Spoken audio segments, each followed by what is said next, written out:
All right. Hearing Officer Crow, we're on the record when you're ready. Let's call the meeting to order. Please rise and follow me in pledge allegiance to the flag.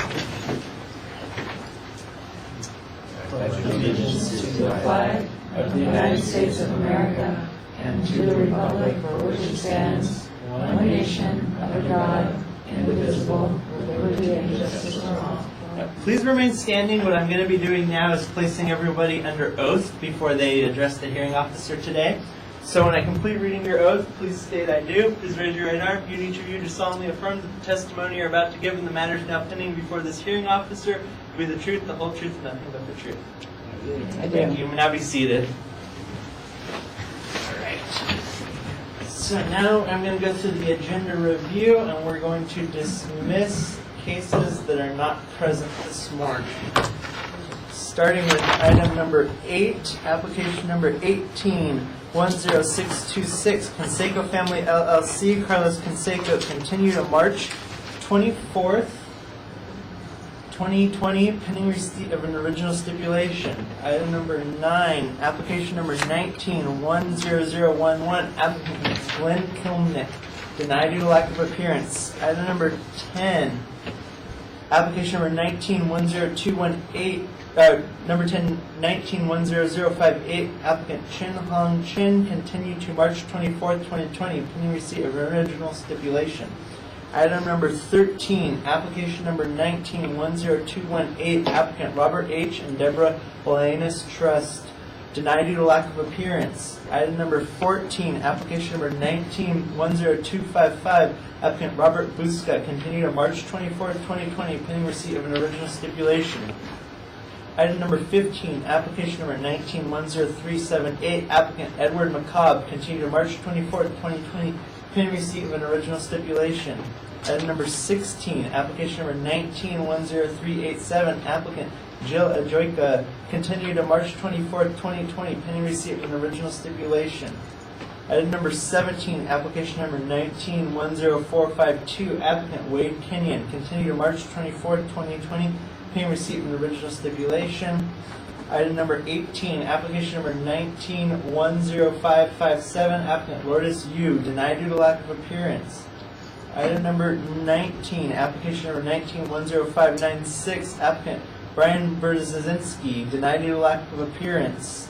Item number 20, application number 19-10608, applicant Han Whittinghofer, removed from the agenda due to the submission of a withdrawal. Item number 21, application number 19-10611, applicant Nabil Sajratelli, continue to March 24th, 2020, pending receipt of original stipulation. And number 22, application number 19-10662, applicant Ari Chrysler, removed from the agenda due to submission of a withdrawal. Item number 23, application number 19-10677, applicant Manuel Altabano, denied due to lack of appearance. Item number 25, application number 19-10704, applicant John Traverson, continue to March 24th, 2020, pending receipt of an original stipulation. Item number 26, application number 19-10708, applicant Gary Duncan, denied due to lack of appearance. Item number 28, application number 19-10725, applicant Paul Bender, removed from the agenda due to submission of a withdrawal. Item number 29, application number 19-10928, applicant Adrian and Elizabeth Jebeth, continue March 24th, 2020, pending receipt of an original stipulation. Item number 30, application number 19-10958, applicant Cole Grozenowski, continue to March 24th, 2020, pending receipt of an original stipulation. Item number 32, application number 19-10961, applicant J.C. Asaino, denied due to lack of appearance. Item number 33, application number 19-10966, applicant Allison Martinez, denied due to lack of appearance.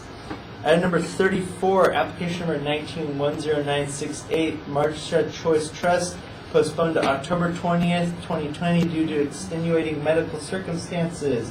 Item number 36, application number 19-11041, applicant John Adamczak, denied due to lack of appearance. And item number 37, application number 19-11051, applicant Ramathri Sirdhar, removed from the agenda due to submission of a withdrawal. That completes the agenda review. Recommended action is to approve.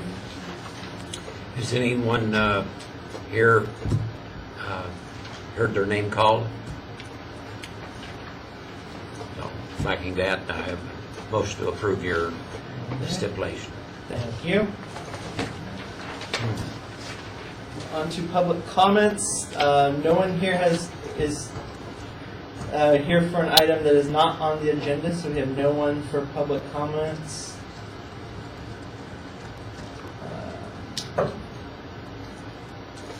Hearing Officer Kerr, do you have any hearing officer comments? The only thing I would wonder if all of you have read the little blue pamphlet that's been passed out by the hearing officer, the appeals office. It kind of gives you the information you're going to need to prove your case and the procedure we go through. All right, thank you. So that's the remainder items. So let's start with items 11 and 12 for Anderson and Roten LLC. We have Jan Routen here. Yes, and what would you like to do today? I'm looking for a property tax reduction due to a fire. And you're prepared to present your case today? Yes, Caleb's got all my, oh no, Brendan, you're Brendan. Yes, I'm Brendan. Caleb's got all my stuff. Okay. I think we were looking for a continuance. We just received the information today. I believe you were speaking to Caleb prior to the hearing. Yes. And so since we just got the information today, we would request a continuance to have time to review that data and hopefully resolve the case. The assessor has that right, so what date would you like to continue to? What's a good idea? I mean, can we do it? Is March 24th okay with you?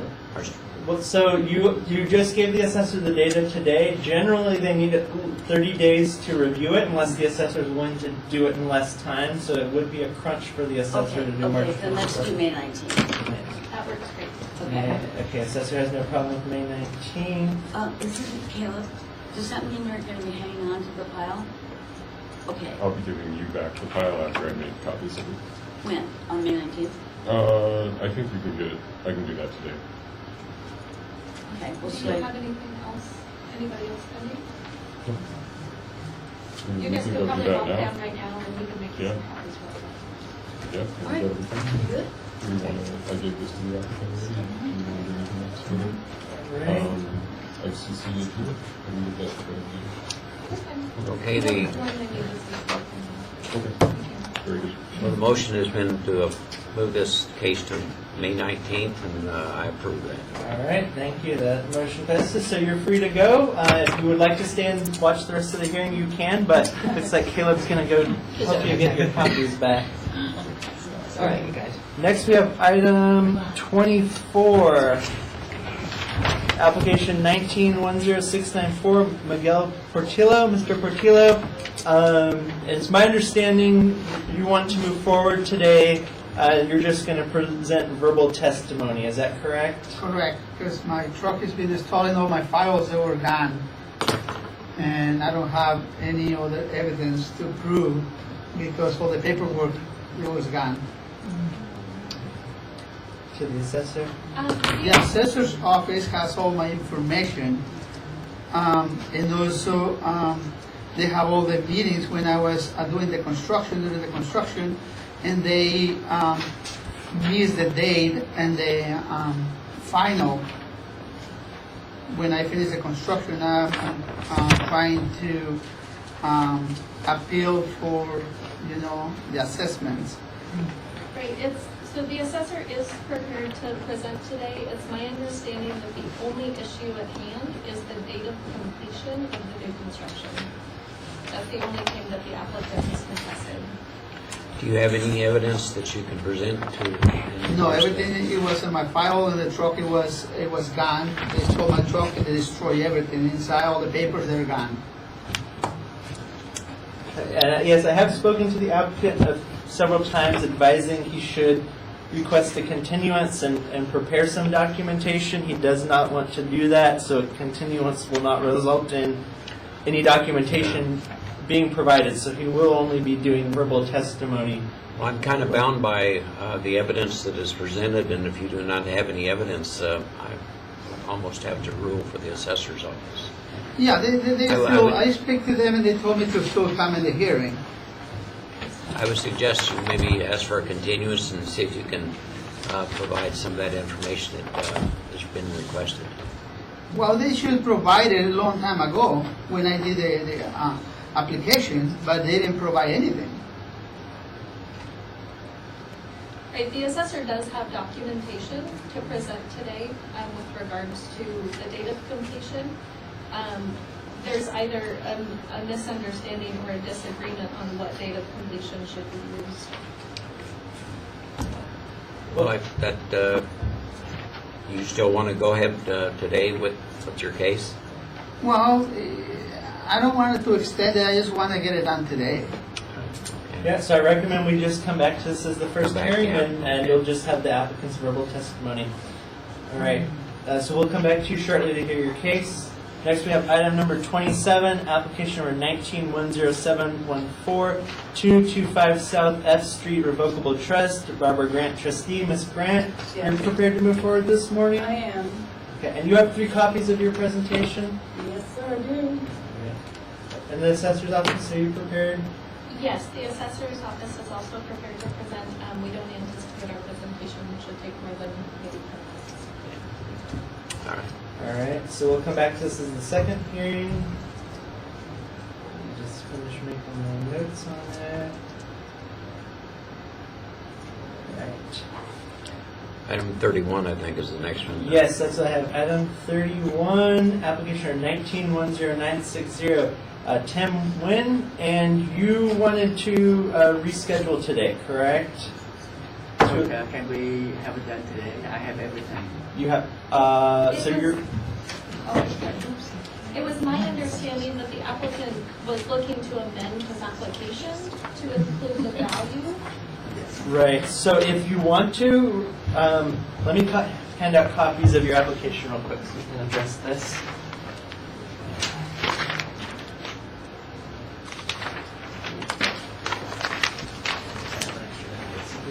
So this application in section 6 only has penalty marked as far as evaluation challenge. What that means is this appeal as filed is only eligible to address whether or not the 10% penalty should be abated for whether or not the business property statement was timely filed or if he has good cause for being abated. So in order to address the value of the business's assets, the application does need to be amended to check box E1 in section 6, which I believe you want to go after the value of the business's assets for 2019, correct? Yes. Yes, so that amendment request would have to be approved by your hearing officer, Crow. And then the amendment laws require a 45-day continuance of the hearing unless the assessor waives their right to that time period. So we would have to be rescheduling out to at least May 19th unless the parties waive the noticing period. So let's just first start with the approval of the amendment. Hearing Officer Crow, do you approve the request to amend the application in section 6 to add the selection of box E1?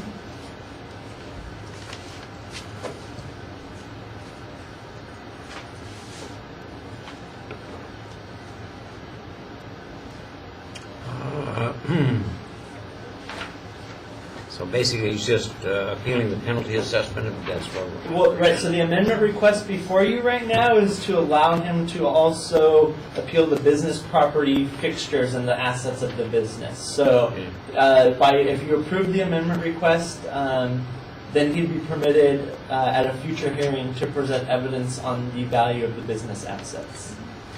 So approved. All right, so that's been approved. Now, as far as the hearing goes, since the assessor just was made aware of this amendment today, I'm sure you're not prepared to move forward We today. are not prepared to move forward, and we haven't received any data with regards to the penalty or the valuation, so we'll need to get some data from the applicant, and I would suggest May 19th as the earliest date, since we haven't yet had that exchange. Okay, so Mr. Nguyen, the assessor's office has indicated they can't go forward today. Are you okay with rescheduling to May 19th? Yeah. That works for you, all right. On the data that the assessor's requesting, do you have a time period of when you would like that?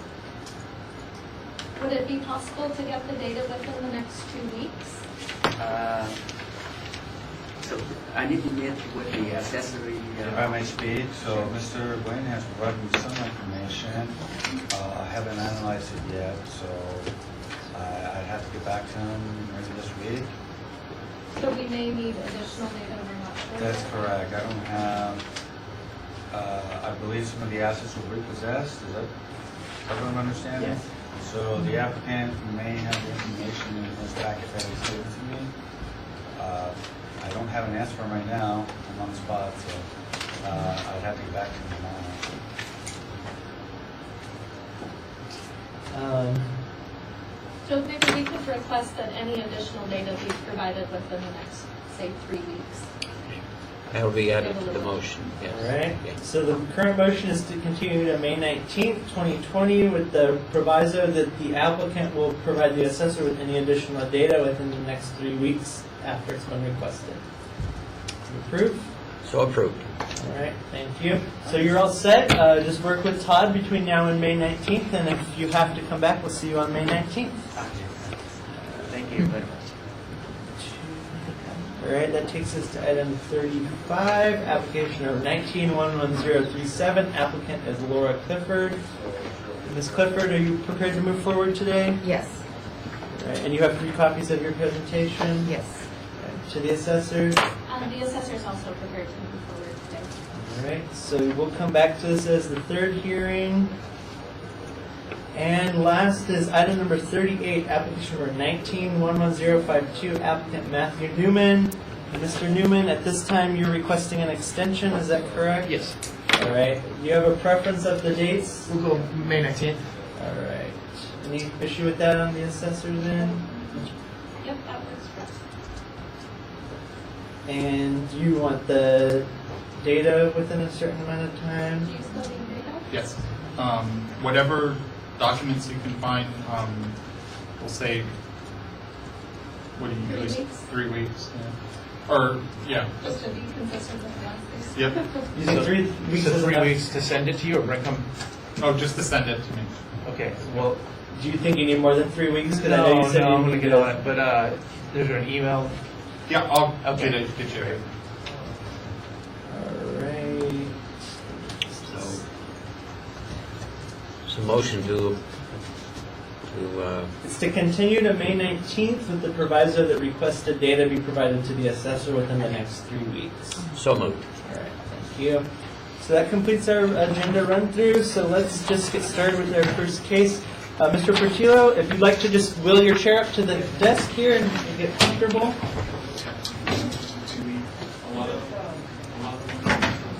And I'm gonna do that. So make yourself comfortable. Thank you. Okay, I'm gonna hand out. Should have. You find your application. I thought I printed it out. This might be the only one I did not print out for some reason.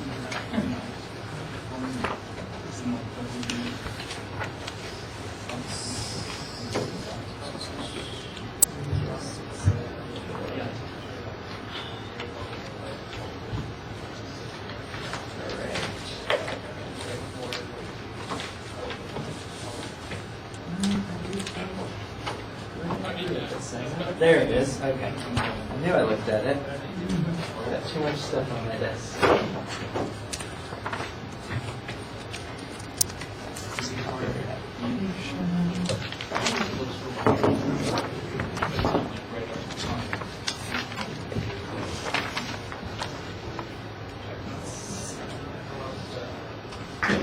So So, as the assessor previously indicated, this is an appeal of new construction for a residential property. And is it correct, sir, you're only challenging that the construction did not occur on December 1st, 2017, it occurred on some other date? Is Yeah, it was in the 18, December 18. Okay, so one your year later. position is construction wasn't completed until 2018? Yeah, it was, Okay. it was done to 85%. Okay. We don't need full detail, I just want to make sure we're all on the same page with that. Okay. Assessor, do you have clarification on who has the burden of proof in this? I was just trying to figure that out. It's owner occupied, I think, does it have to do if they filed a construction statement or not? Is that what changes it? I can't Well, remember. they don't have a homeowner's exemption.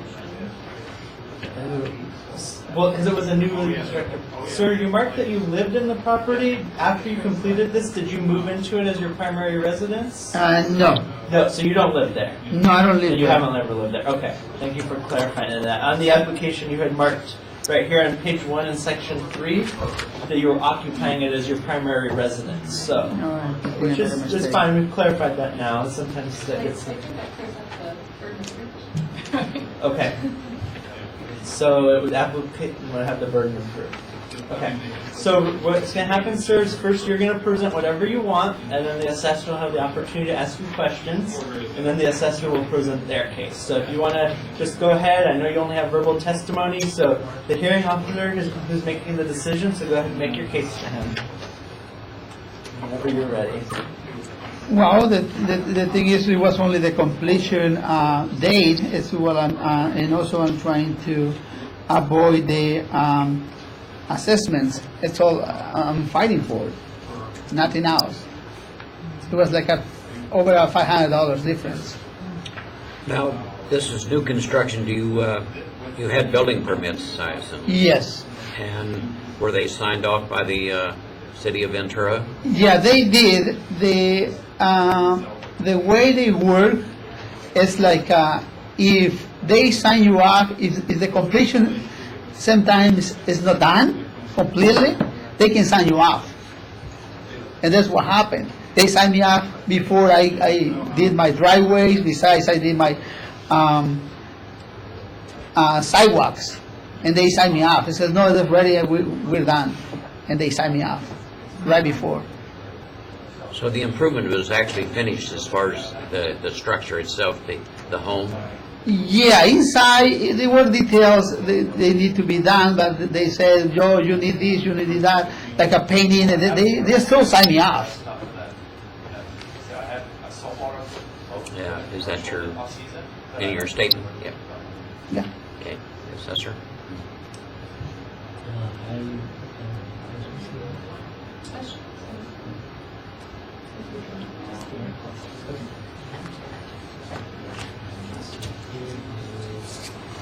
Okay.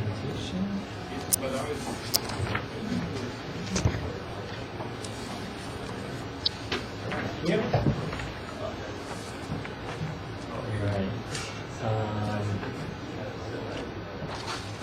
So I'll just go through a brief history of what we did and why we based our completion date on what we based it on. So permit number C13-877 was issued for construction of a new single-family residence on February 25th, 2014. On January 4th, 2018, the owner called the assessor's office and informed our evaluation division that the construction was completed as of December 31st, 2017. Based on this information, the assessor's office completed the construction as of the reported date of December 30th, 2017. Upon review, it was discovered that the Ventura County Building and Safety had finalized the construction as of February 5th, 2017. So about 10 months prior to December 30th, 2017. The assessor decided to give the owner the benefit of the doubt, and they kept the completion date of December 30th, 2017, based on the information that they had available at the time. So the applicant filed the appeal on the basis that the project was not complete as of December 30th, 2017, but was actually 85% complete as of January 1st, 2018. I had requested some documentation to show why he felt the completion date should be changed, but he said due to theft, he had the documentation. So when I reviewed the case based on the information I had with the building and safety finalizing the construction on February 5th, 2017, and then the call to our office stating that the project was complete as of December 30th, 2017, I decided that the completion date should remain the same, and that's what I recommend to you today, that the completion date remain the same, December 30th, 2017. And if you turn to page 2 and 3, I have property tax rule 463, and on page 3 I highlighted section E there that talks about dates of completion. Very quickly, it just says the date of completion is the date the property or portion thereof is available for use. In determining whether the real property or a portion thereof is available for use, consideration shall be given to the date of the final inspection by the appropriate governmental official, or in the absence of such inspection, the date the prime contractor fulfilled all his contract obligations, or in the case of fixtures, the date the completion of testing machinery and equipment. So this rule basically states if the appropriate government official, such as building and safety, has signed off on a final inspection, then that is the date we should use. And then here on page 4, I just have a quick little printout of when building and safety did the final inspection. And you can see there, it says final building at the top, February 5th, 2017. And then I also included a couple of our pictures that were in our building record. One was dated March 1st, 2017, which was shortly after building and safety had signed off on it. And then the page 6, I have a date of March 18th, 2018. So that completes my presentation. Okay. You have any questions of the assessor? No, Do you have any concluding remarks? no, I mean, everything, it looks like, you guys have the last call, last decision, and that's about it. Okay, well, I'll take your case under submission now, and Mr. Prakakis will let you know my decision. Okay. Thank you. So if you want to reach out to me in a few days, I should have his decision, and maybe in a week or two I'll have it written up and sent to you. I'm a little bit behind on mailing out written decisions, but you can call me and I should be able to give it to you. And you're free to go, or if you want to stay and watch the other hearings, you can stay.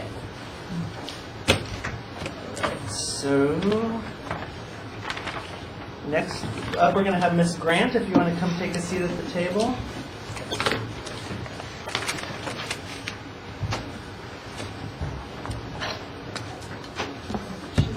Do you mind? Thank you very I'm just much. gonna put it back, thank you.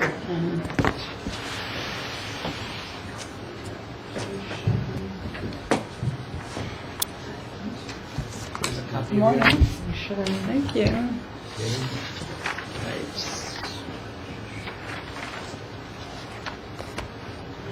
So this is a challenge of the purchase assessment for July 19th, 2018, and the assessor accepted the purchase price, correct? That's correct. So Ms. Grant, you'll have the burden of proof. You'll present your case first, just like the last applicant. Okay. Then the assessor will have the opportunity to ask you questions. Great. And then the assessor will present their case. So this is just a residential property in Oxnard. Before she get into her case, Officer Crowe, did you want any other information from the assessor? Yes, I'd like to know a little about the property. Sure. Yeah. So the property is 225 South F Street, located in Oxnard. As you stated, this is a base year value appeal for the July 19th, 2018 transfer, and also a decline in value appeal as of January 1st, 2019. The applicant purchased the property for $712,500, and the assessor accepted the sales price under the provisions of Rule 2. And I believe that's... This is a single-family, Yes, residence. single-family residence. What's the size of it? The square footage of it is... 2647. Yes, 2647. Okay, thank you. One thing I want to make sure, and I think I spoke to Ms. Grant about this before when she came into our office, because the assessor accepted her purchase price, she does have to prove by a margin of 5% or more that her property was overvalued. So there is that threshold when the assessor accepts the purchase price. And we discussed that We previously. did, Okay. thank you. So I just wanted to make sure and put that out there. So if you'd like to submit your 3 copies. Okay. Now, can I start with, If you just want to do them one at a time, that's yeah, fine. could I start with, here's the subject property. Okay. This Is this a copy for you? Yes, thank you. All right.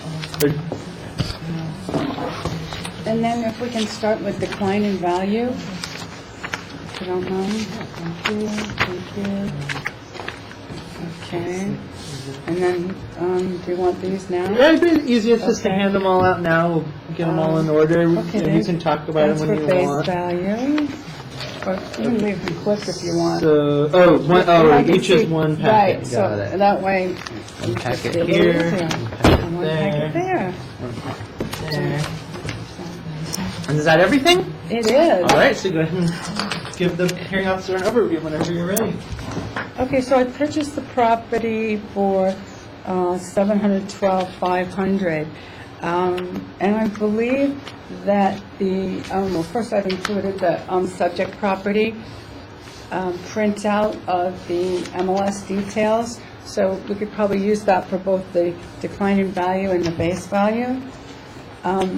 I have a decline in value comp comparison. And it has the subject property and then one comp. It says comp 2, but that should be comp 1. The comp is 201 South G Street. It's approximately, well, it's exactly 582 feet from my house. And it was sold for $625 within a few months of mine. The sales date was, on that one is 12/18/2018. So roughly, 4 months after mine.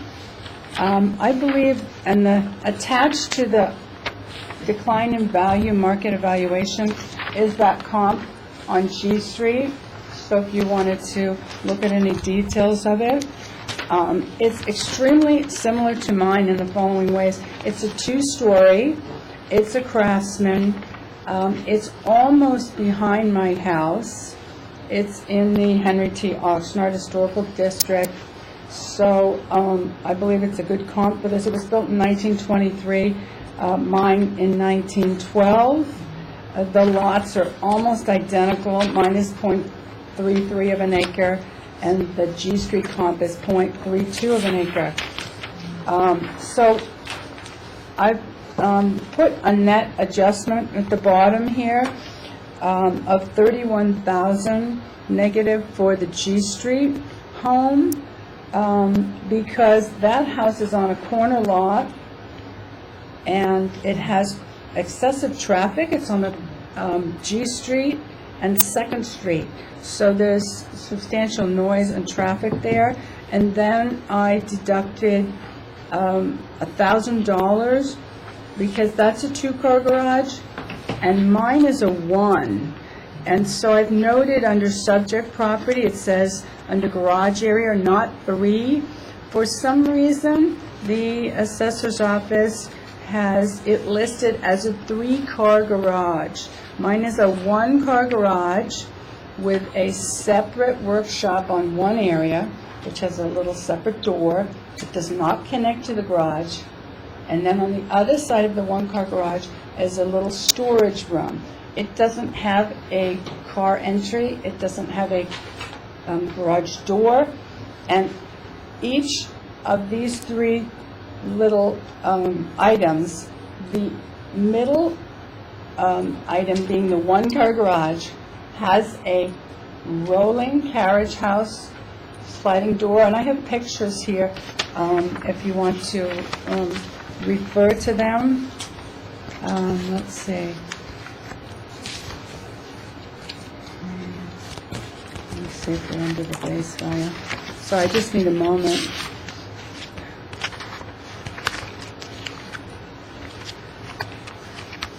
Oh, geez, I can't remember where the pictures are. Okay, I'm sorry. The pictures are under this page of the subject property.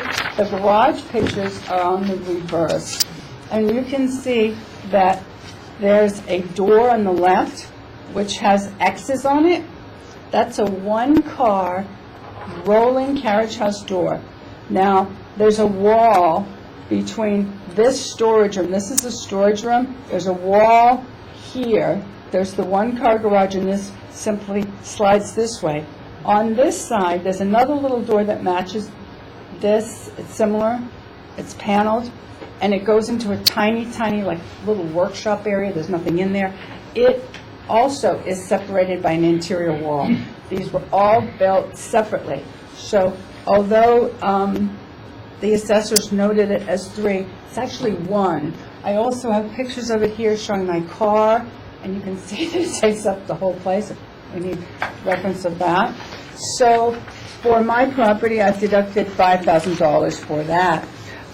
Then there's something about the property to which I was unaware prior to purchasing it, that it is adjacent to a drug rehab facility at the home next door, and that's at 205 South F Street. I have brought, if you would like, the owner's phone number, the owner's representative's phone number, and also the rehab manager there. I'm happy to provide those if you need those. Ask me for those. But this rehab is an absolute nightmare. They're smoking within feet of my north property line. They're having outdoor meetings right along the property line. The chairs are lined up right along the property line. And our properties have a north property line boundary, and my house is very, very close to that line. Their house is more towards 2nd Street. It's quite a ways away. So they're using the backyard adjacent on their side of the lot line to have these meetings, to have the smoking access. And smoke is coming into my house. There's noise. There's excessive turnover of residents at this rehab. I'm sure some folks get well and then they go out into the world. But it's affecting me. There's excessive traffic from cars, from pedestrian visitors, also from the residents. They have outdoor meetings. Some of the residents have dogs with them. So at a certain time, there are multiple dogs living at the property. And of course, they're all barking.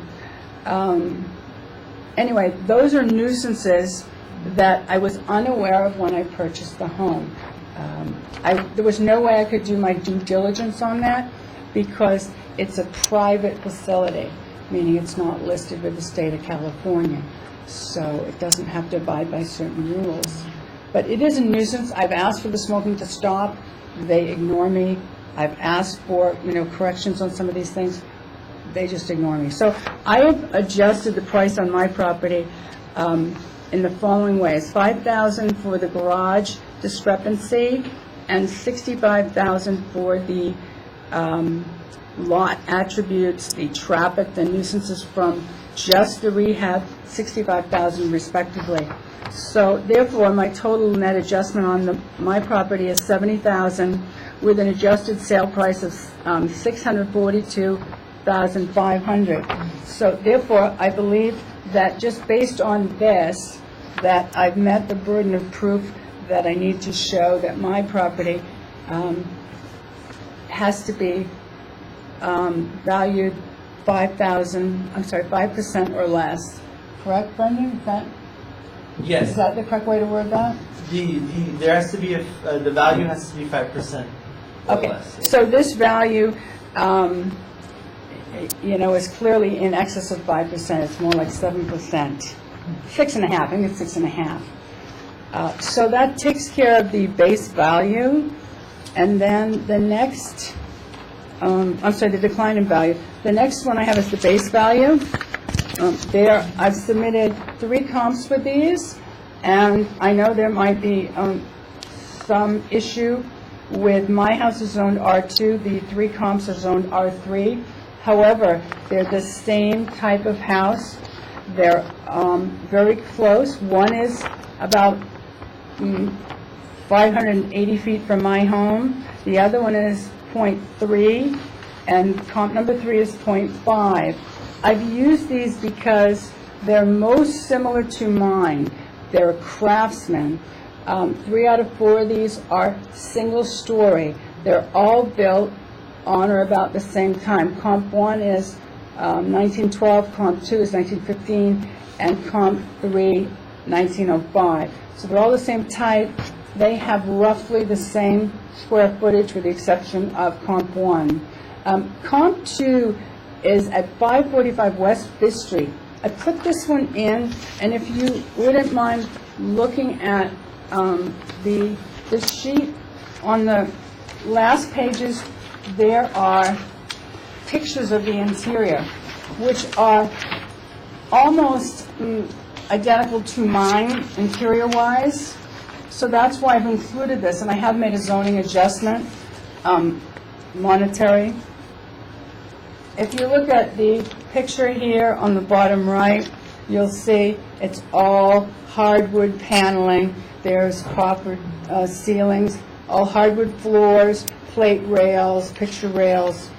And then if you move on to the second page, there's a large stone fireplace, which mine has as well. The picture below that also shows the fireplace with the Craftsman style dividers here of wood.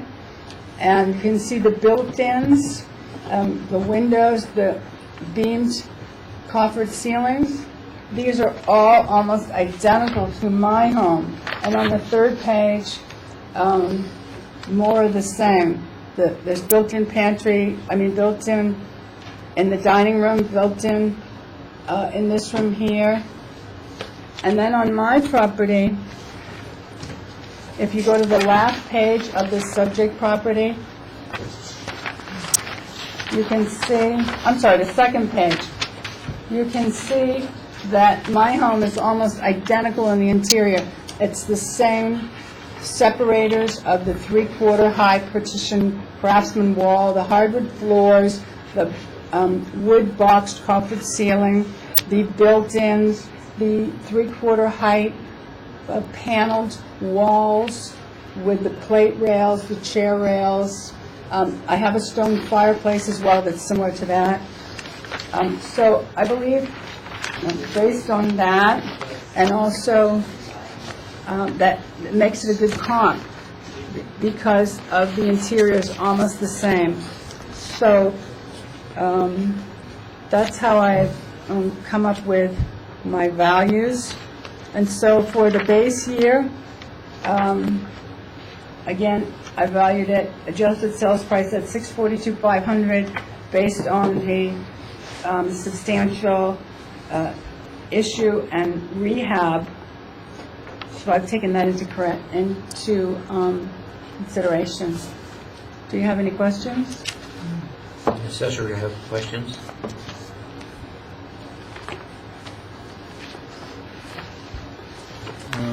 Yes.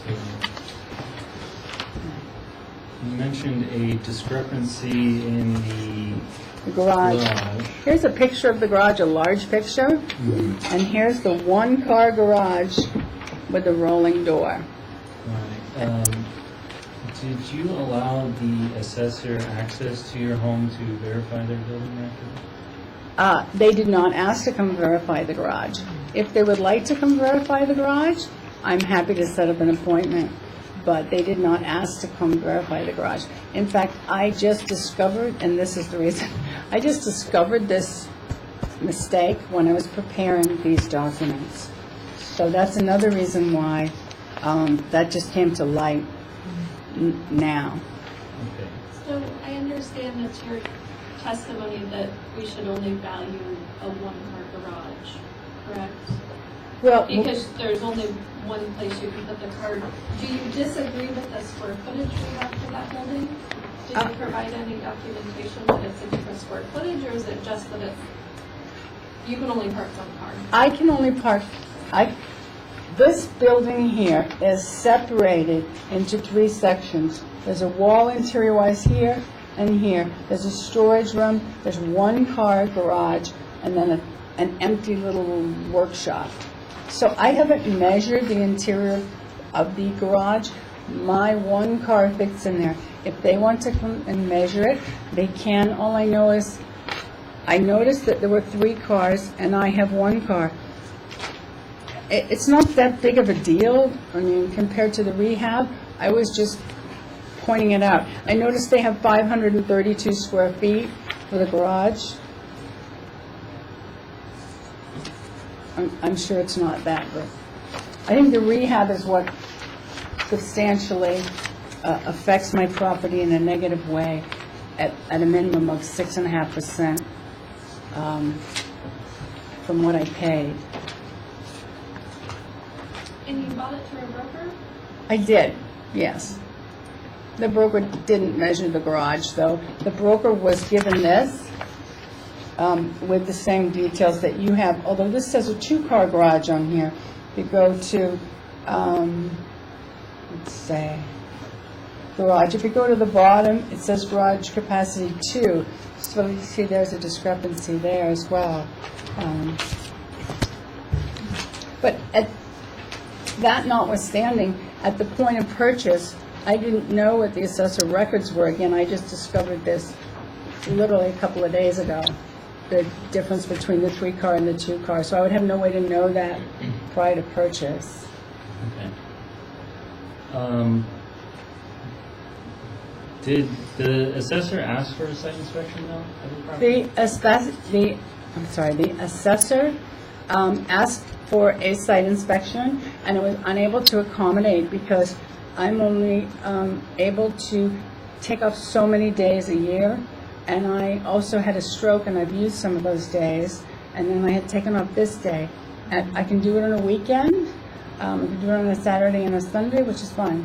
So if they want to accommodate that, they can, but I've used whatever small amount of time I have for time off already. I did nicely explain this to the assessor numerous times, that I was unable, due to my employment, to honor the site inspection at this time. Unless they want to come on a weekend, that's fine.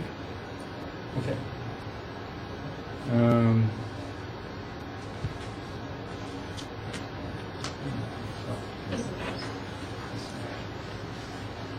And I'm assuming they're just coming to look at the garage, right? Because I could leave that open and they could just wander on. I mean, is that acceptable to you? Our intention would be to verify the entire building record as well as Right, but the you don't need to do condition. that. The only issue is with the garage.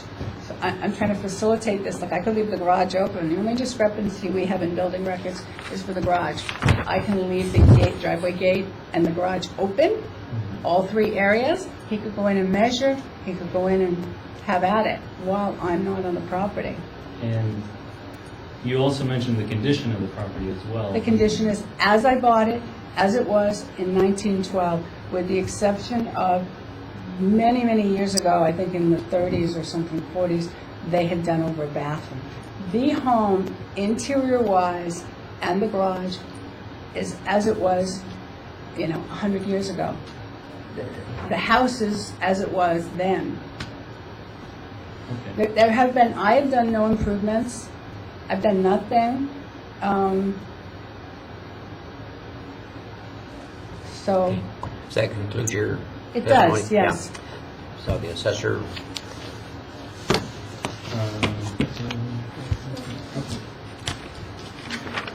Alright.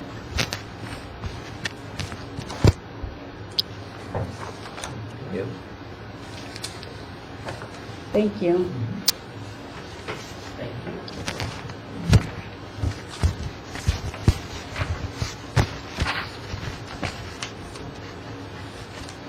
Alright, so I'll be starting on page 1 of my presentation. I'm just going to read through some of the history and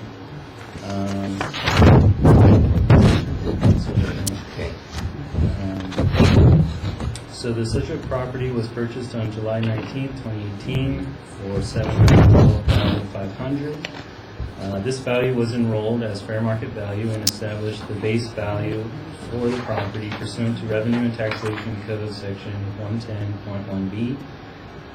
Pursuant to Revenue and Taxation Code Section 51A, the assessor is required to enroll the lesser of the factored base year value or its full cash value as of the lien date. The value of $712,500 was enrolled for January 1st, 2019 as the factored base year value and the full cash value. Pursuant to Revenue and Taxation Code Section 110, the purchase price is presumed to be the full cash value of the property unless there is a preponderance of evidence that the property would not have sold for that purchase price in an open market transaction. It is rebuttably presumed that the purchase price is fair market value if the terms of the transaction were negotiated at arm's length between a knowledgeable buyer and seller, neither of which could take advantage of the exigencies of the other. The property was listed on the open market, and the purchaser was represented by a professional realtor. The assessor presumed that the sales price was negotiated at arm's length, and the sales price is the full cash value. This value was enrolled as the base year value pursuant to R&T Code Section 75.10. Pursuant to Property Tax Rule 2B, the presumption shall shift the burden of proving value by a preponderance of evidence to the party seeking to overcome the presumption. The presumption may be rebutted by evidence that the full cash value of the property is significantly more or less than the total cash equivalent of the consideration paid for the property. A significant deviation means a deviation of more than 5% of the total consideration. So the assessor requested the transfer documents associated with the acquisition of the property, the appraisal, inspection report, close of escrow statements, etc. But the applicant told me that she no longer had access to them and could not provide them. I also requested a site inspection of the subject in order to determine the comparability of the available sales, as well as verify our building record and the condition of the property, but we were denied due to the applicant's availability. Therefore, the assessor relied on our building record and the internet listings in order to value the property. The subject is located in the historic district of to the east of downtown Oxnard. The subject is considered a historic structure and qualified for the Mills Act in May of 2019. The appraisals prepared for this appeal rely on sales of historic structures located in the same historic district as the subject property. And then I just wanted to go into a little bit of detail about the Mills Act. The Mills Act is a state law allowing cities to enter into contracts with the owners of historic structures. Such contracts require a reduction of property taxes in exchange for the continued preservation of the property. The subject entered into the Mills Act in May 2019. The restriction will begin in the 2020-2021 roll year and not the 2019-2020 roll year, since the property was unrestricted as of January 1st, 2019. So moving on to page 3 of the presentation. This is my appraisal for the base year value as of July 19, 2018. I have 3 sales here. Like I said, they're all in the same historic district in Oxnard. You'll notice at the bottom, they're all very close to my subject. 0.1 miles, 0.1 miles, and 0.2 miles. And I did typical adjustments for the differences based on what I could see of the internet listings. The subject appeared to be in average condition when I compared it to the other properties. The pictures were very limited. I'm not sure. I could only really base it on 2 pictures, which I have provided later on in my presentation, and we'll go through that shortly. So I did consider it average for the neighborhood, and like I said, I made some typical adjustments. The one adjustment I do want to point out is on comp number 1 here. I did consider its location to be a bit superior to the subject because it was directly next to a parking lot instead of a neighbor. So in my opinion, this parking lot serves a church. So, most days, the parking lot is usually empty. When I drove through it and did my drive-by site inspections, it was completely empty. So, in my opinion, I did think that might have more desirability in the market, not having a neighbor directly next to you. So I did make a negative adjustment there for that difference. Other than that, the rest of my adjustments are pretty typical. And I have a range of value here. My lowest was $670,000. My highest was $705,000. And the sales price of the subject fell within 5% of the higher end of my range. Under the provisions of Rule 2 and the R&T code, I did feel that it fell within the parameters for being a Rule 2 sale, and therefore the sales price of $712,500, I believe, is the fair market value for the property. So that's my appraisal for the base year. Can I make a comment on your appraisal, on your comps? I believe it's Let him finish Okay, I the didn't- presentation, I then you didn't can ask realize- questions. All right, so, and then the next page, for some reason it doesn't have a page number, but it'd be page 5 here. This is my January 1st, 2019 valuation to determine if a reduction in value would be necessary. Okay.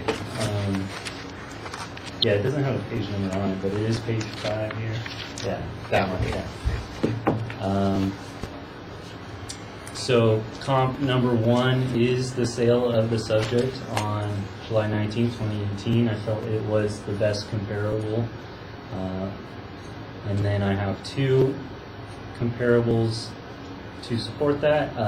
My second one is also one that the applicant used, 201 South G Street. And then finally 320 South F Street, which is also nearby. It's 0.1 miles away. That one was also used in the base year value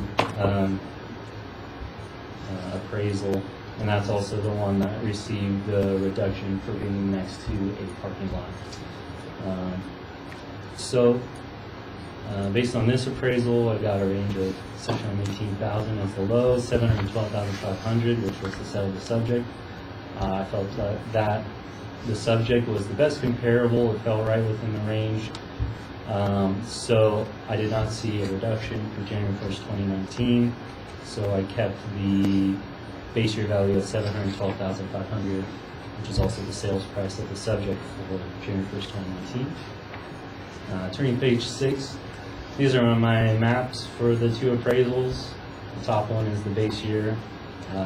Bottom one is the January 1st one. You'll notice they're all very close. And then I have the pictures of the subject. These are from the listing, so this is what I had to base my appraisal off of. I was looking at the wood floors, the wood trim and everything on the walls, the coppered ceilings. And there were a couple other pictures, but they were about the same as these. And to me it looked fairly average for the neighborhood. Turning to page 8 through 11, you'll see pictures of the comparables.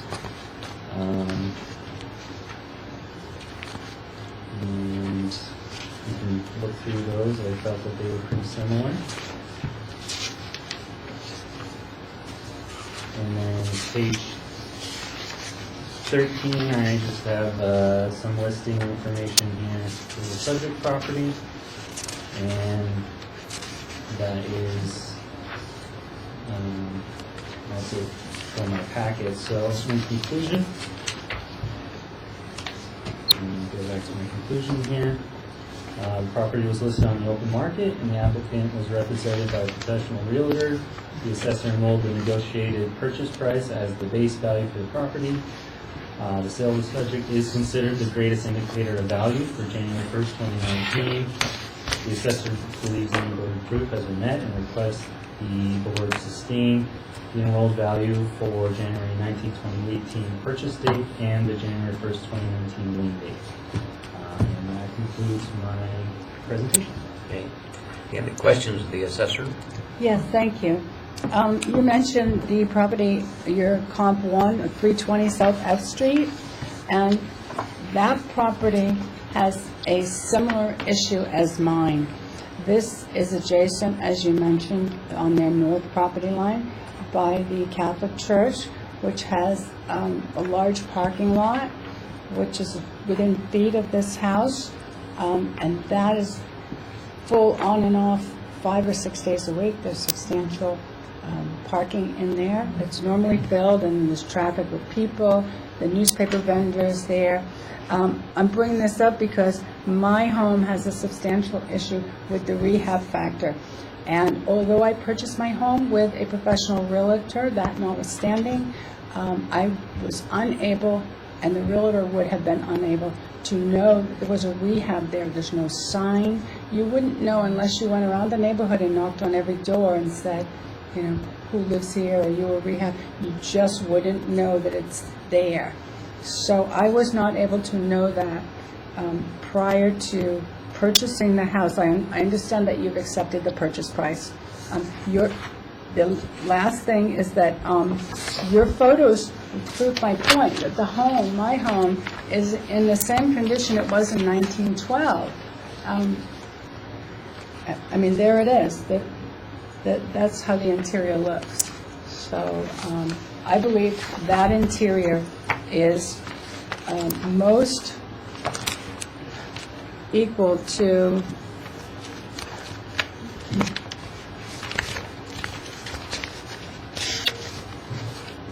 the house at 545 Fifth Street. I don't believe my interior is similar to 320 F Street. And you also mentioned the Mills Act, and I guess my last point would be the Mills Act is not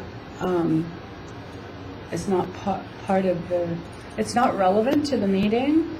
The Mills Act, of course, as you mentioned, is a contract with the city under which I make a list every 10 years of things I'm going to do to the house. Let's say hypothetically, I'm going to rewire old knob and tube, if a house had it. These aren't examples of my home, but I'm just saying there are substantial costs to the Mills Act for me and any other person. For example, my home needs a new kitchen. And I mean, that alone would be, you know, $70,000 to do it historically back to what it was when it was built. All of these homes have, you know, warped floors, crumbling foundations, things like some of them have in rooms no electricity, such as there are rooms in my home with no electricity. Others have one outlet. All of these things to be repaired are hundreds of thousands of dollars. My home doesn't have any heat upstairs. It only has heat, floor furnace heat downstairs. These are just examples. So when you bring up the Mills Act, although it has a reduction in property taxes, it isn't relative to this meeting because it's costing me 10 times more in repairs to meet my contract with the Mills Act than I'm receiving as a discount in taxes. Does that make sense? So you're saying that the Mills Act, to be a member, you're required to make these repairs? Yes, sir. I'm required. You're requested to apply. I recently applied for the Mills Act. And it's a contract, for example, between myself and the city. I agreed to make, every 10 years, I have to submit a list of 10 things I'm going to do. I have to meet before the historic board. I have to show them what the costs of each of these 10 items are. And then that is entered as part of the contract. And it's recorded here downstairs in your office. So, for example, the repairs that I'm going to be doing over the next 10 years, I mean, are hundreds of thousands of dollars. Anytime you repair an historical property, you need to repair it back to, or in the manner it originally was. And tradesmen aren't available nowadays to do these kind of repairs. So if you can find someone, they're very, very costly. And the houses are so far deteriorated just because they were built, 120 years ago. So everything's warped, the foundations are crumbling. And that's the reason the city wants to preserve these houses. So as an incentive for me to spend hundreds of thousands of dollars and keep the property as shown in the pictures, just like it was 112 years ago, they give you a slight reduction in taxes. But it's offset by what I'll be spending. Can I ask 2 clarification questions first to the assessor? You were just saying that these appeals are not affected by the Mills Act because it's going to apply to next year, correct? Correct, and I was just giving a history of the property. And Ms. Grant, were you required as a condition of buying this property to apply for the Mills Act after you purchased it? Or could you have bought it and not applied for it? Okay, well, then, when I purchased the property, it was not under the Mills Act. Okay. I'm a historical buff. I did the application myself to save the property, so it would be here in Okay, 200,000 so years. there wasn't a condition you have to apply for the Mills Act if you buy the property. You could have not applied for it and not received the Right, tax benefits. and I could have, remodeled it and it would have been destroyed, so. I did have a question about you mentioned the condition of the kitchen and the heat upstairs. Do you have any pictures that you presented today that show the kitchen? I didn't bring kitchen photos. I'll be happy to email you kitchen photos if that's acceptable. Had I known we needed those, of course, I'm very prepared, I would have brought those. I'll be happy to bring you the kitchen. The kitchen is a disaster. But you did see the property before you purchased it. I did, but I understand that you're saying, I saw it, I knew what it was like. That notwithstanding, yes, I saw it, and yes, I paid $712,500. We can at least agree there, right? My issue is there should be a reduction of 6.5%, 7% because of the rehab next door, which is really an excessive nuisance. And you're allowing the property at 320 South F Street a $68,000 credit for the church parking lot within feet of their home. I'm just asking for same. And that's why I put down, I think it was $65,000 for my nuisance on my property line. Okay, so Right, so for appraisals, you make adjustments to the comps But and make it like the subject. You don't make adjustments to the subject. I'm aware of It's just that. an Yeah. appraisal thing. I get that, but what I'm trying to point out is, even though that's the way to do it, I've done it that way here. However, I was trying to prove up on my subject property and my evaluations, the 5% that I have to show difference between what I pay and what I think the property's worth. That's why I put in the nuisance to my property and what I thought that nuisance should be valued at based upon the assessor's paperwork that was submitted to me showing that 320 South F Street had a negative $68,000. So therefore, I valued my nuisance at $65,000. They're both on the north lot line. They both take up the whole property, backyard, front yard, everything. These nuisances run vertically on the north property line of each of these properties. So the nuisances are fairly similar. okay, so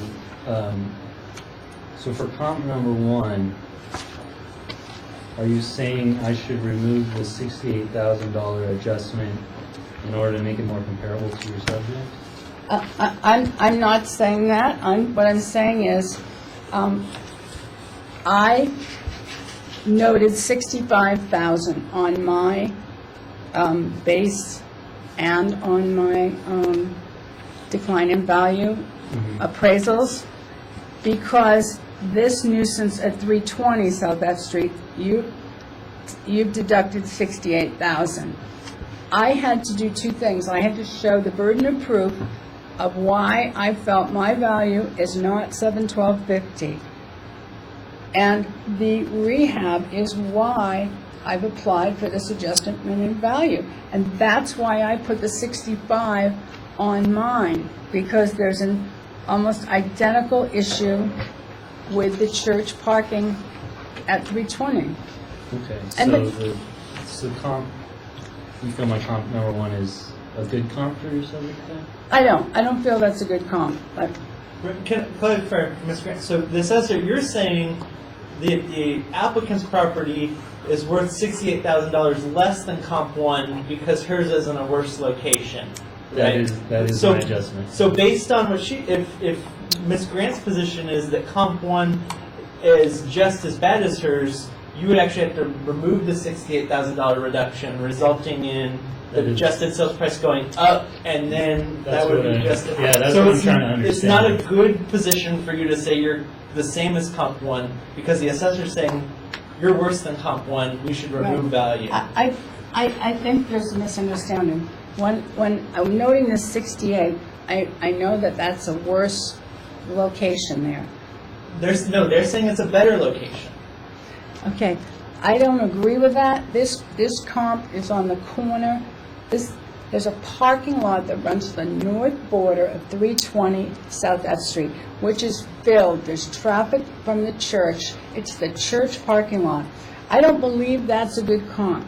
What I was trying to articulate, and I didn't do it well, is that I believe the $712,500 that I paid for my property is affected adversely by the noise, the smoking, the meetings, the people coming and going, the cars that are at the rehab that's within feet of my property at 205 South F Street is the address of the rehab.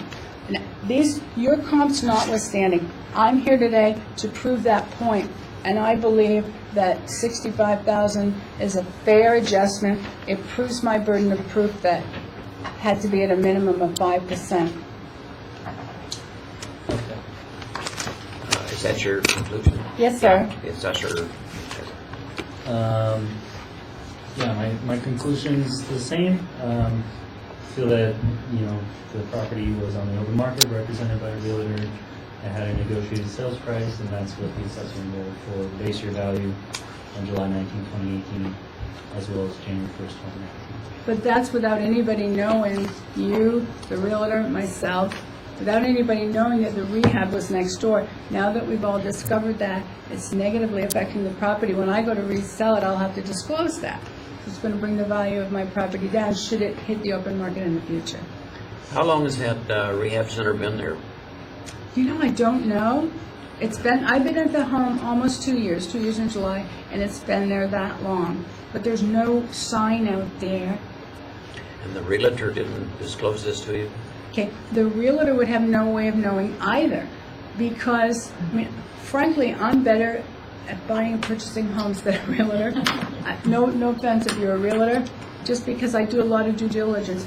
They wouldn't have been able to find out that it's a rehab. I wouldn't have been able to find out unless we went door to door in the community there and knocked on each door and said, hello, are you a rehab?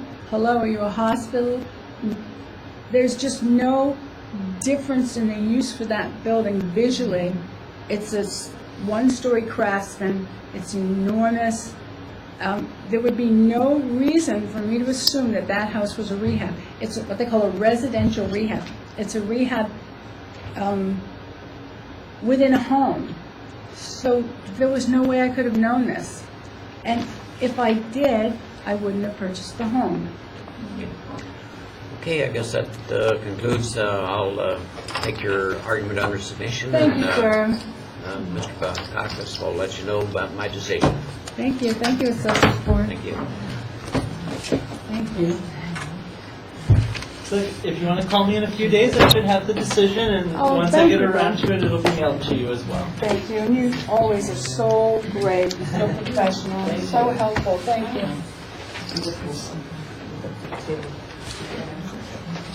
Yeah, You guys want to come forward to the table? yeah. We can roll it up. I just brought my, hey Joe, this is my Tracy Williams.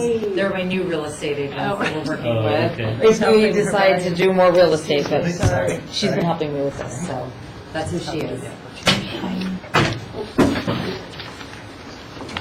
Where's your chair? Mine's gonna be right there. Brought my stuff. I'm nowhere near as prepared as this last lady, but I will take a stab at it. Just because it's more of an equitable thing. So is there, what do we start off with? Do I need So to- you're also challenging your purchase, correct? Yeah. And the assessor accepted the sales price? That's correct. So it's going to be the same thing. Yes. You'll present your case first. You'll have the burden of proof. There's the 5% threshold. Hearing Officer Crowe, did you want the applicant to start, or did you want some background? A little information about the property. Sure. Again, single-family residence. Address is 730 Calle Contento in Thousand Oaks. The applicant is appealing the prospective base year value appeal for June 1st, 2016 transfer date, and a decline in value appeal as of January 1st, 2019. The subject property was purchased on June 1st, 2016 for $774,500. The assessor accepted the sales price under the provisions of Rule 2, and it has a total living area of 2,311 square feet. Thank you. Are you ready to start? Yeah, sure.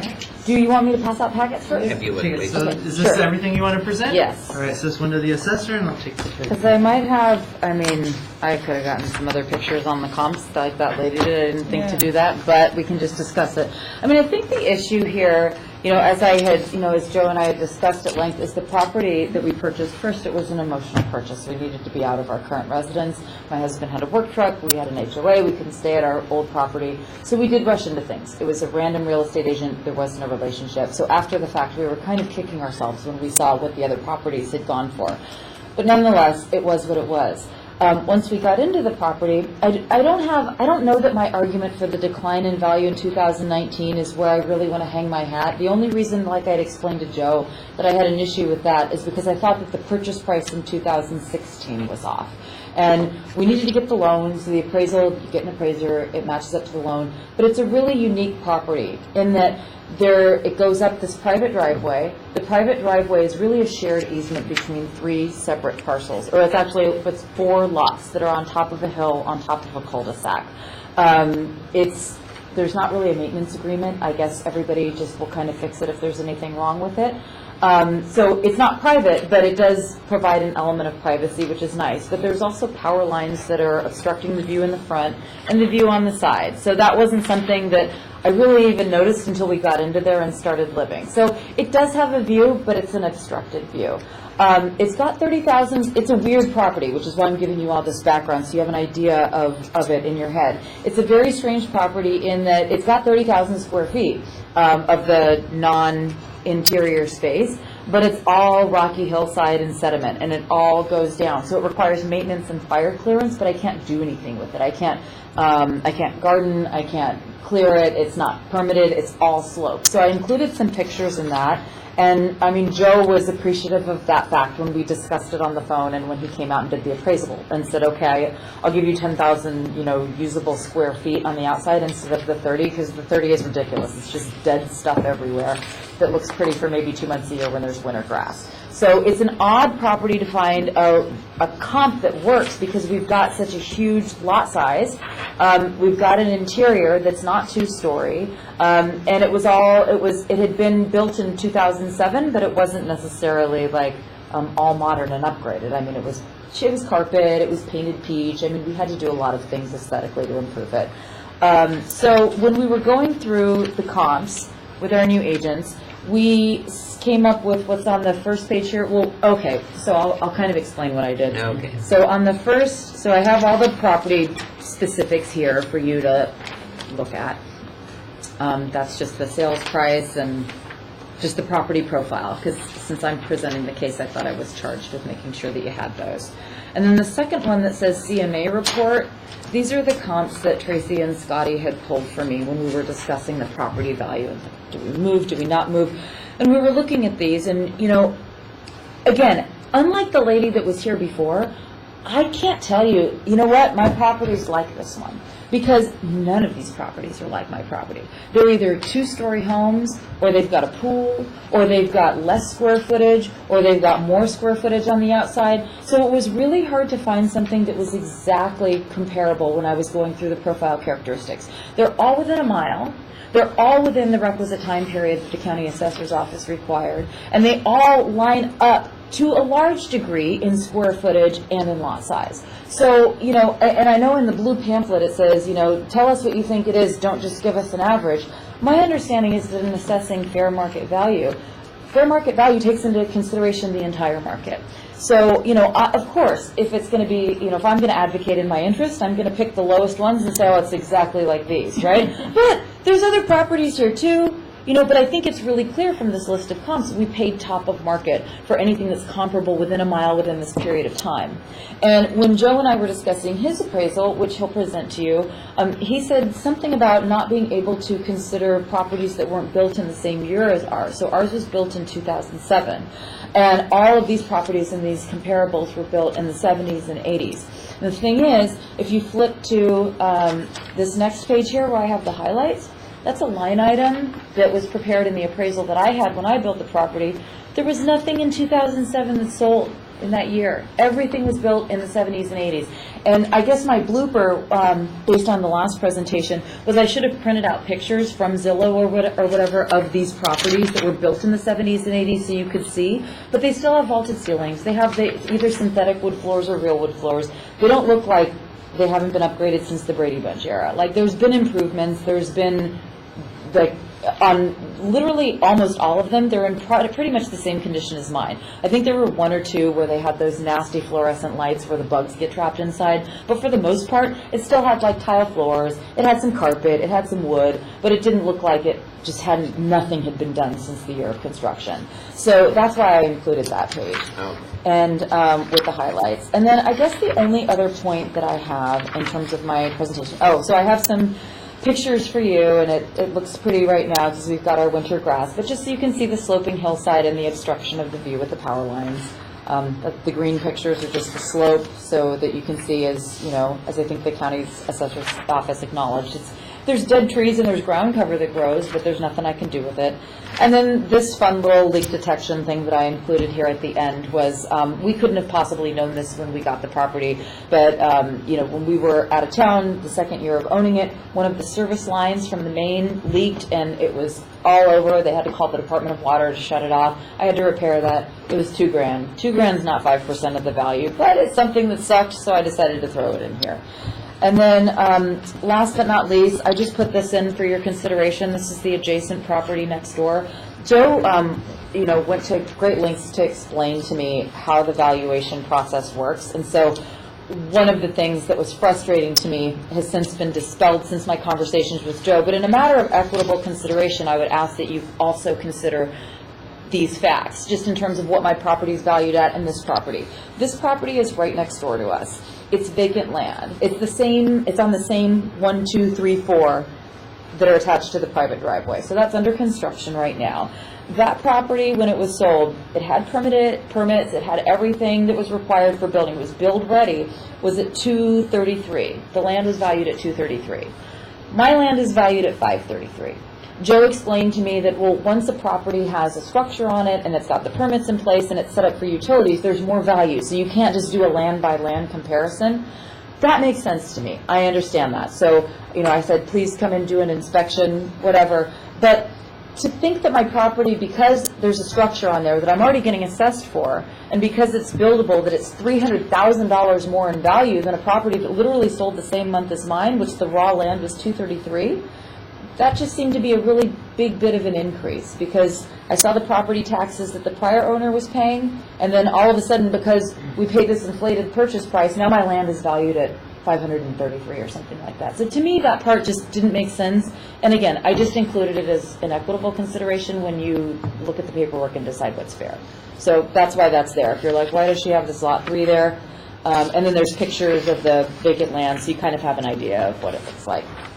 They have an unobstructed view too, which is actually a perk, and then but their land value is less. So the whole thing, again, because of the uniqueness of the site, it's a little bit murky. It's next to impossible to find something on point. You know, my realtor's here to answer any questions, and I mean, that's really all I have. Okay. Thank you for listening. You have questions? I don't have any questions. Just one, it looks like you have a comp that sold September 8th, 2016, which, based on my calculations, the latest sale you could use would be August 30th, 2016. So would taking out that September sale make a major difference in your appraisal? Well, no, because I didn't do an appraisal of what I thought it should be. I'm just saying market value should be something that's determinative by the market, not by any one particular property, when there's so many disparities in terms of comparable aspects of the real estate. So you can delete it. I don't care. Which one was that? It doesn't have a number, so it's on page 2, data sale 90816. So, and you can, if I understand this incorrectly, but the hearing officer wouldn't be able to consider that sale. It looks like it's 35. Oh, Radcliffe Road? Yeah. Oh, yeah, sure, throw it out. That's right, because you guys have the rules about the time period. Right. Yeah, the time period. The That 90 appears days. to be the only one outside the time. No, thank you. Thank you for pointing. Again, it was so weird to even find square footage and lot size that would match our property profile. It's like, we just tried to come up with anything we could, because it's crazy. It's a crazy I property. definitely included properties that were similar. I didn't just throw everything at it. I do it all the time, and I do it for, we sold a lot of property in Malibu, and I would help, because appreciation, no problem. But then when the market fell in depreciation, none of the property prices were changing, and it fell hard, as we all know. So I helped everybody put it together, and we had a different, we could only go 6 months, and I always put comps together that are comparable. I wouldn't stick just anything in there. But then when I heard you had to have it around the time you're built, I'm like, that's an older area. There's not a lot of new construction there. There's There like is nothing. upgrades, and people And have we done a looked. lot of work. We but tried to find them. that is like an interesting flag lot where they built those homes, and which was very difficult to find over there. And I'm like, wow. I went all the way back from 2007 to 2020 to find, I think I found 8. Everything that was in the MLS that sold, that was built within that time frame. So that was near impossible. And I couldn't even do square footage. I couldn't match anything. I just went for the time frames that the home was built. And then the fact that it's closer to the freeway, I mean, you get a lot of people are getting environmentally. Well, the fire and all that stuff. But again, I didn't want to contest so much the 2019, because like when we bought it, we had no idea that we were in a mandatory evacuation zone either. The appreciation was going like, and that was the problem. We were like, well, where's this heading? And I think that's where we're at. Like, is there any, like I said, depreciation here for the tips and the trials and tribulations of life and as a property owner? So we went back over everything, and that's where we were at. And then it kind of changed, and I was a little confused. But being here, like you said today, and yeah. So. That's your conclusion? Yeah, that's all. Do you Thanks. have any questions of the applicant? Okay. Time for your presentation. Thank you.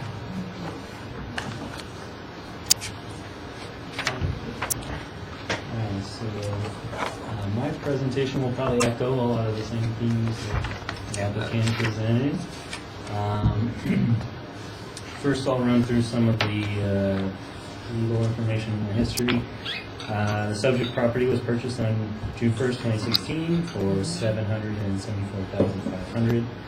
This value was enrolled as fair market value and established the base value for the property pursuant to Revenue and Taxation Code Section 110.1B. Pursuant to Revenue and Taxation Code 51A, the assessor is required to enroll the lesser of the factored base year value or its cash value as of the lien date. The factored base year value of $821,904 was enrolled for January 1st, 2019. Pursuant to RT Section 110, the purchase price is presumed to be the full cash value of the property unless there is a preponderance of evidence that the property would not have sold for that purchase price in an open market transaction. It is rebuttably presumed that the purchase price is fair market value if the terms of the transaction were negotiated at arm's length between a knowledgeable buyer and seller, neither of which could take advantage of the exigencies of the other. The property was listed on the open market, and the purchaser was represented by a professional realtor.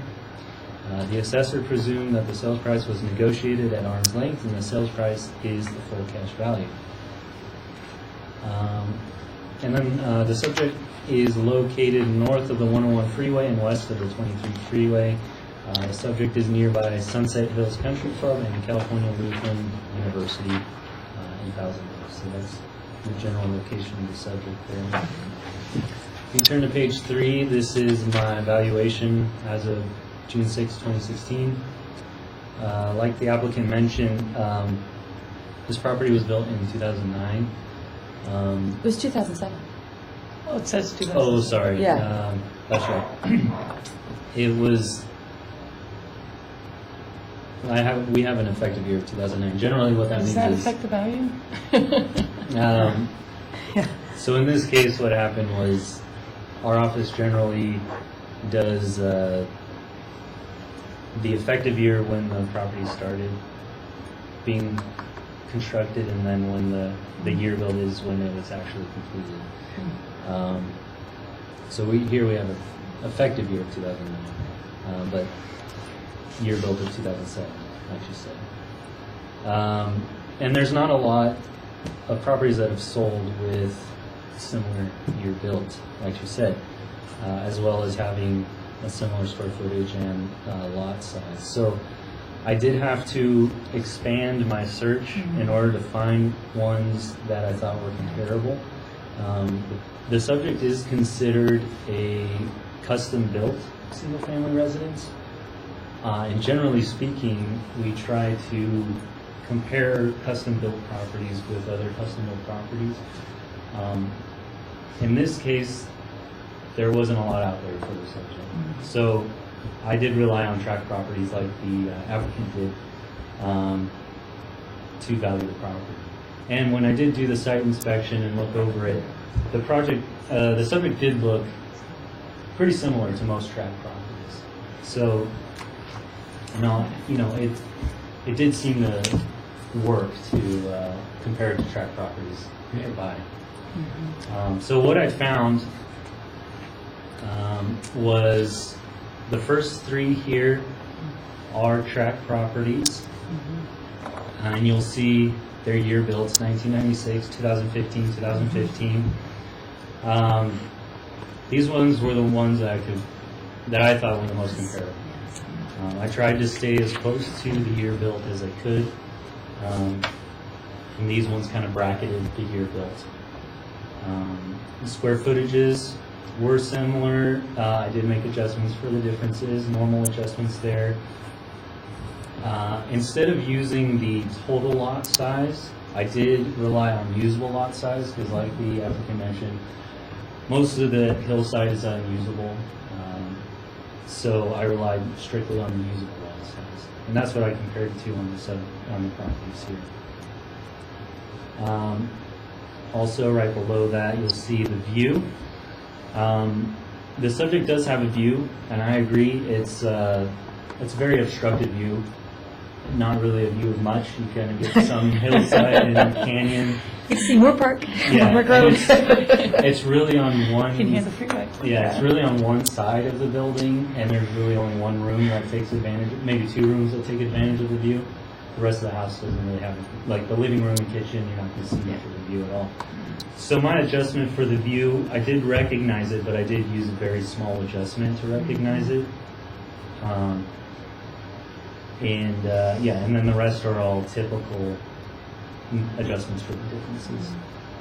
If you turn to page 4, this is one more comp I found. This was the only comparable custom-built property that I could find around the time of the solar project. I did not put much weight in this one because it did, if you can see, it did require many adjustments because really it's not that comparable. We have the subject year built 2000, well, the effective year 2009, year built 2007. This comp has an effective year of 1980, which is a significant difference, so I did make an adjustment for that. You'll see other typical adjustments. The usable lot size, comp 4 has a much larger lot that is mostly usable, so I did have to make an adjustment there for that.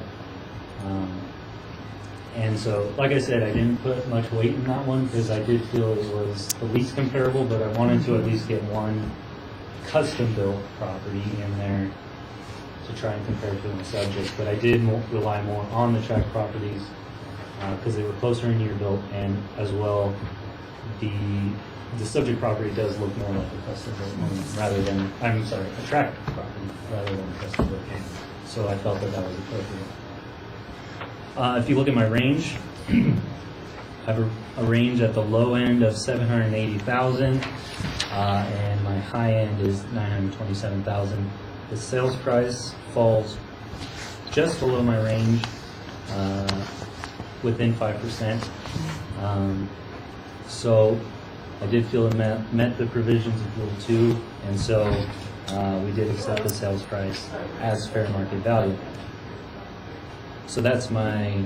The sales price, right? Are you saying the sales price when Yes. you originally bought it? Okay. Yes, sales price. Sorry. If you go to page 5, this is my appraisal as of January 1st, 2019 to determine if a reduction is warranted for January 1st, 2019. Again, I looked for any custom-built single-family residences that might be comparable to the subject. I didn't find any for this sales date. So I did rely on tract properties, and I chose tract properties with year built as close to the subject as I could possibly get. They were all built in the 1990s. I did have to expand my search out to about 2 miles. Most of them are around 2 miles away, except for column number 1 is 0.2 miles away.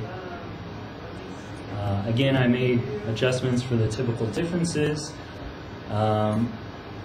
and made similar adjustments as last time in my other appraisal. That gave me a range between, let's see, the bottom of my range was 828,000, and the high was 957,999. The factored base year value was just below the range of my comps, so I did not see a reduction warranted for January 1st, 2019. The factored base year value was 821,904, and like I said, my lowest was 828. So in my opinion, the market value did fall above the factored base year value for January 1st, 2019. So I didn't see a reduction there. Turning to page 8, you'll see a map of my comparables. The top there is for the June 1st, 2016 transfer. The bottom for the 2019 lien date. And you'll notice they are spread apart, but that's based because of the year built and the location of the subject. That was the closest comps I could find that I felt were the most similar to the subject. And then the following pages, you'll see pictures of the subject. I did choose to use the listing photos just because our pictures, our cameras aren't very good and they don't take great pictures. So I relied on listing photos, but I did take photos when I was out on the property. They didn't look much different. They looked pretty much very similar. Just some minor changes to the subject property. And then if you continue, you'll see pictures of my comps. I felt they were all very similar for the most part. And pictures will continue all the way to page 21. So you're free to look at those. On page 23 and 23, I have a listing of the subject property. And then from 24 on, I just have the bank appraisal that the applicant provided me.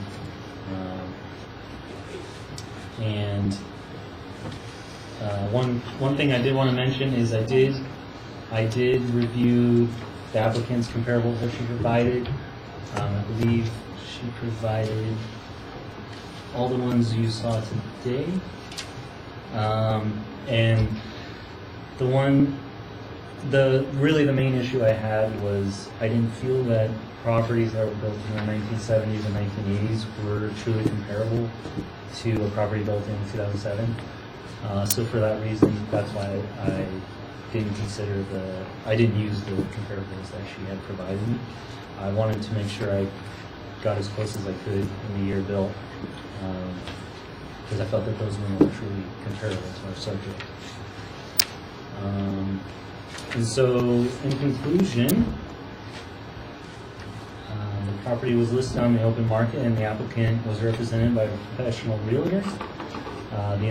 The assessor enrolled a negotiated purchase price as the base value for the property. The assessor believes any burden of proof has been met and requests the board sustain the enrolled value for June 1st, 2016 purchase date and the January 1st, 2019 lien date. And that concludes my presentation. Questions for the assessor? Question/remark is only that I think that it's a really significant and substantive difference that I would like you to consider, that there's nothing track home about our property.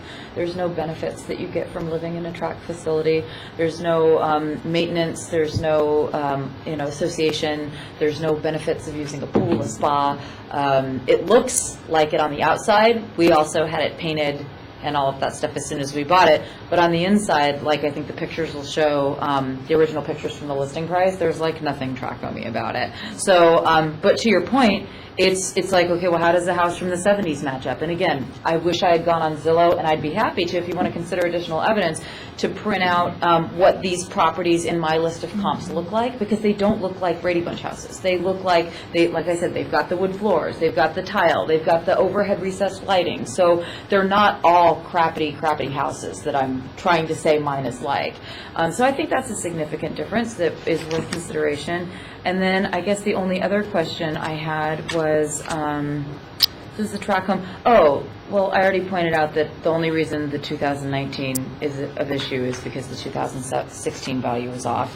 And also, the appraisal, we really wanted to qualify for the loan because of the urgency of getting out of our other house, but I can probably provide another appraisal that shows you that the purchase price is more, or that the price should have been more market value, which would be an average of the comps that I sent here. Anything from, I think anything, when we look at all of these, is going to be way less than the 5% threshold. So I just think we overpaid based on emotionality, and I tried to present whatever I could that would be helpful.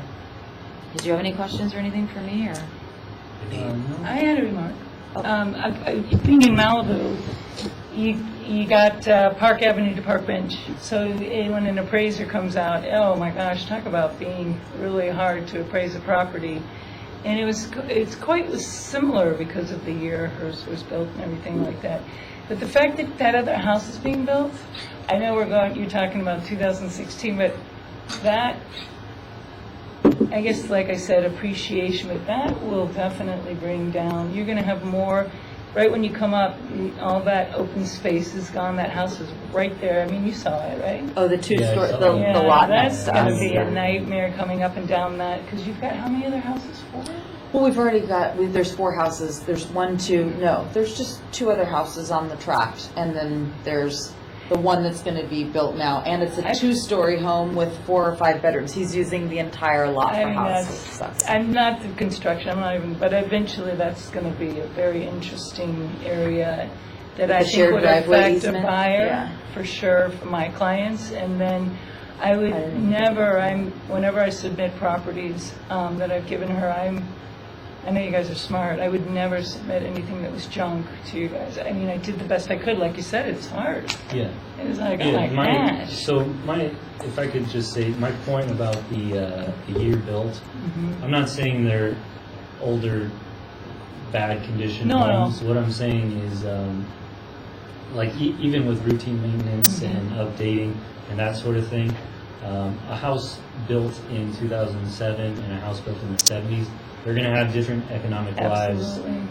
You know, their Get it. their Yeah. stakes, their plumbing, their electrical, they're going to have to need repairs and replacement long before this house will. Sometimes. But not in terms of Depends on market the value, builder. though.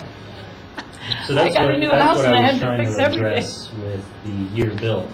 No, I Even I if they've understand been, that. yeah, they can be upgraded throughout the years and look very similar, but I love It'd be even I'm more. on your side. I mean, I just, like I said, it looks very glamorous and sort of spa-like, but it's, and then, but also the fact that, Then a service line breaks and you have to repair it. So it's like, well, you know. that aside, we were just, how, the appreciation was, and is there anything to get some kind of monetary slow? I mean, it's very interesting how it just took a leap. And I know there's an algorithm that you guys must use, but the only way we got anything done in Malibu was by submitting and asking, can you please review this? And then they did, and then because when the market fell, no one would change their values down.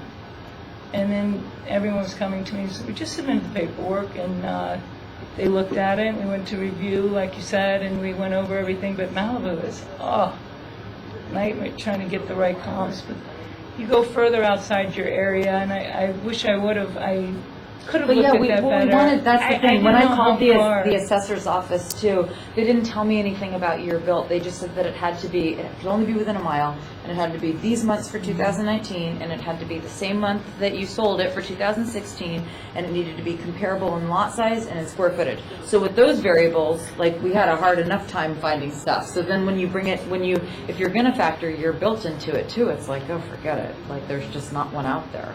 So that's why we're Yeah, just we don't hoping wanna that waste- with, it's, you have all Just the wondering what you guys information. can do to help. I Yeah. mean, we don't, it's like I said, they appreciate it. I'm like, all we can do is submit the paperwork and try to figure out where we can cap this, or I don't know at what exponential rate it's growing, and, so.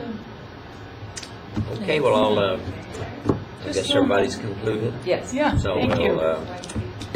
I'll take that into consideration, Thank you. and Mr. Provakis will let you know about my decision. Okay. Thanks for Thank you. your time. Thank you. Thanks for It's coming very in. interesting. Okay. And you don't need anything else? No, I've got, Okay. got more paperwork than I need. I don't know if that's yours or not. I don't know, we have two. Was this Yeah, someone else's? It's extra copy. Thank you. Oh, okay. Thank you. So I keep this?